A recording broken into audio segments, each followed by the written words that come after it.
Most people confuse self-knowledge with knowledge of their conscious ego personalities. Anyone who has any ego consciousness at all takes it for granted that he knows himself. But the ego knows only its own contents, not the unconscious and its contents. People measure their self-knowledge by what the average person in their social environment knows of himself, but not by the real psychic facts, which are for the most part hidden from them.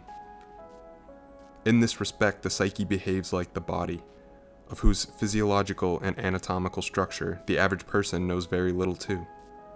Although he lives in it and with it, most of it is totally unknown to the layman, and special scientific knowledge is needed to acquaint consciousness with what is known of the body, not to speak of all that is not known, which also exists.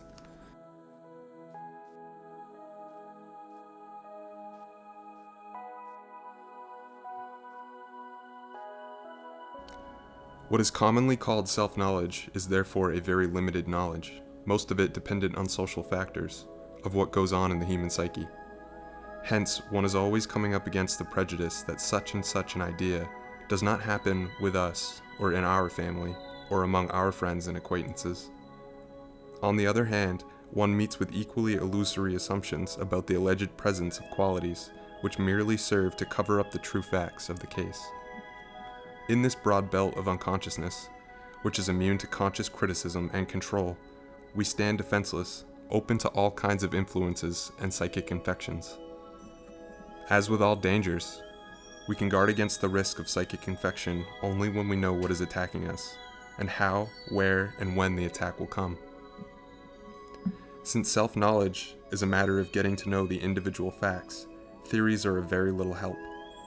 For the more a theory lays claim to universal validity, the less capable it is of doing justice to the individual facts. Any theory based on experience is necessarily statistical. It formulates an ideal average which abolishes all exceptions at either end of the scale and replaces them by an abstract mean. This mean is quite valid, though it need not necessarily occur in reality. The exceptions at either extreme, though equally factual, do not appear in the final result at all, since they cancel each other out. If, for instance, I determine the weight of each stone in a bed of pebbles and get an average weight of 5 ounces, this tells me very little about the real nature of the pebbles. Anyone who thought, on the basis of these findings, that he could pick up a pebble of 5 ounces at the first try would be in for a serious disappointment. Indeed, it might well happen that however long he searched, he would not find a single pebble weighing exactly 5 ounces. The statistical method shows the facts in the light of the ideal average, but does not give us a picture of their empirical reality. While reflecting an indisputable aspect of reality, it can falsify the actual truth in a most misleading way. This is particularly true of theories which are based on statistics. The distinctive thing about real facts, however, is their individuality. Not to put too fine a point on it, one could say that the real picture consists of nothing but exceptions to the rule, and that, in consequence, absolute reality has predominantly the character of irregularity. These considerations must be borne in mind whenever there is talk of a theory serving as a guide to self-knowledge.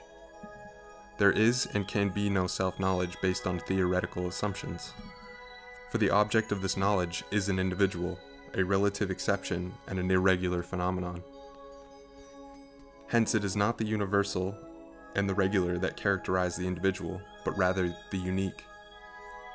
He is not to be understood as a recurrent unit, but as something unique and singular, which in the last analysis can be neither known nor compared with anything else. At the same time, man, as a member of his species, can and must be described as a statistical unit. Otherwise, nothing general could be said about him. For this purpose, he has to be guarded as a comparative unit. This results in a universally valid anthropology and psychology, as the case may be, with an abstract picture of man as an average unit from which all individual features have been removed.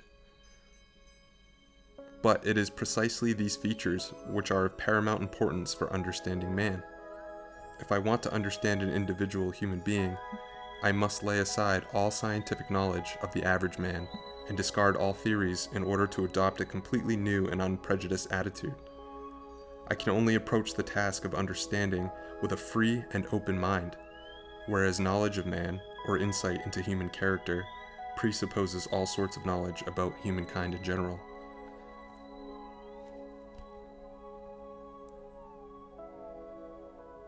Now, whether it is a question of understanding a fellow human being or self-knowledge, I must in both cases leave all theoretical assumptions behind me, since scientific knowledge not only enjoys universal esteem, but, in the eyes of modern man, counts as the only intellectual and spiritual authority.